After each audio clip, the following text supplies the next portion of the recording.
স্বাধীনতাৰ 7টা দশক পাৰ হোৱাৰ পাছতো যাতায়াতৰ ক্ষেত্ৰত যথেষ্ট দুৰ্ভোগ ভুগিবলগীয়া হৈছে বকো ছয়গাঁও সমষ্টিৰ বৃহত্তৰ নগৰবেৰা অঞ্চলৰ ৰাইজে। আৰু মই এই মুহূৰ্তত উপস্থিত আছোঁ নগৰবেৰাৰ সদাব্যস্ত এটি পথ, এটি পকী পথ, নগৰবেৰা কলেজ ৰোড সংযোগী যিখন পথ আছে সেই পকী পথত থকা যিটো জৰাজীৰ্ণ কাঠৰ দলং আছে সেই কাঠৰ দলঙৰ কাষত মই উপস্থিত হৈছোঁ। আৰু মই মোৰ সতীৰ্থ কেমেৰা পাৰ্চনক কিছু দৃশ্যাংশ দলংখনৰ দৃশ্যাংশ দেখুৱাবলৈ অনুৰোধ জনাম। এয়া হৈছে নগৰবেৰা কলেজ ৰোড সংযোগী যিখন কাঠৰ দলং, এই কাঠৰ দলঙৰ দৃশ্য। এই দলংখন দেখিলে হয়তো আপোনালোকক NKTVৰ দৰ্শকসকলক দ্বিতীয়বাৰ কোৱাৰ প্ৰয়োজন নাই। দলংখনৰ দুয়োফালে থকা যি ৰেলিং আছিল ইতিমধ্যে দলংখনৰ ৰেলিং ভাঙি পৰি গৈছে। দলংখনৰ মাজে মাজে যি কাঠ আছে কাঠখিনি এক প্ৰকাৰ বিধ্বস্ত হৈ পৰিছে। আৰু এই দলংখনেৰে কিন্তু এতিয়াও এই অঞ্চলৰ ৰাইজে যাতায়াত অব্যাহত ৰাখিছে।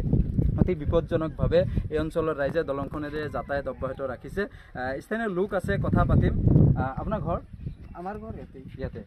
এই দলংখনেৰে সদায় আপোনালোকে যাতায়াত কৰে? আমি সদায় যাতায়াত কৰোঁ। কিমান দিনৰ পৰা এই দলংখনৰ অৱস্থা এনেকুৱা? প্ৰায় 4 বছৰ মানে হ'ল।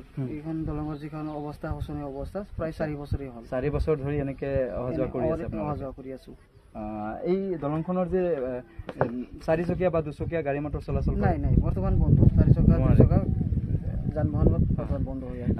স্থানীয় বিধায়িকা আছে, চৰকাৰ আছে, তেওঁলোকক নিশ্চয় অৱগত কৰাইছে আপোনালোকে? হয়, বহুতবাৰ অৱগত কৰা হৈছে, আবেদন কৰা হৈছে। বিধায়িকা আপোনাৰ যিখন চৰকাৰৰ থ্ৰুদি আপোনাৰ বহুতবাৰ ৰিকুৱেষ্ট কৰা হৈছে, কিন্তু এতিয়ালৈকে কোনো লোৱা নাই, ব্যৱস্থা লোৱা নাই এইখন দলঙৰ প্ৰতি।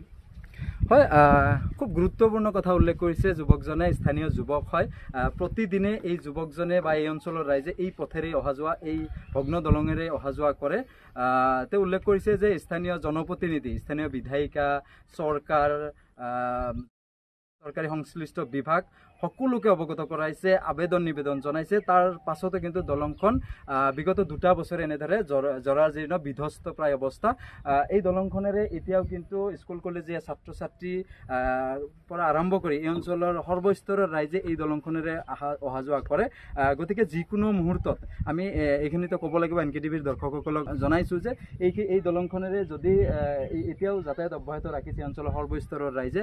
গতিকে যদি দলংখন অচিৰেই মেৰামতিৰ ব্যৱস্থা কৰা নহয়, যদি শীঘ্ৰেই এই দলংখন পুনৰ নিৰ্মাণৰ ব্যৱস্থা কৰা নহয়, যদি দলংখন পকীকৰণৰ ব্যৱস্থা কৰা নহয়, আৰু যদি এনেকেই যদি এই অঞ্চলৰ ৰাইজে অতিকে বিপদজনকভাৱে যদি এই দলংখনেৰে অহা যোৱা এনেদৰে কৰি থাকে, যাতায়াত যদি অব্যাহত ৰাখে, যিকোনো মুহূৰ্তত এক দুৰ্ঘটনা সংঘটিত যে হ'ব, সেয়া কিন্তু নুই কৰিব নোৱাৰি।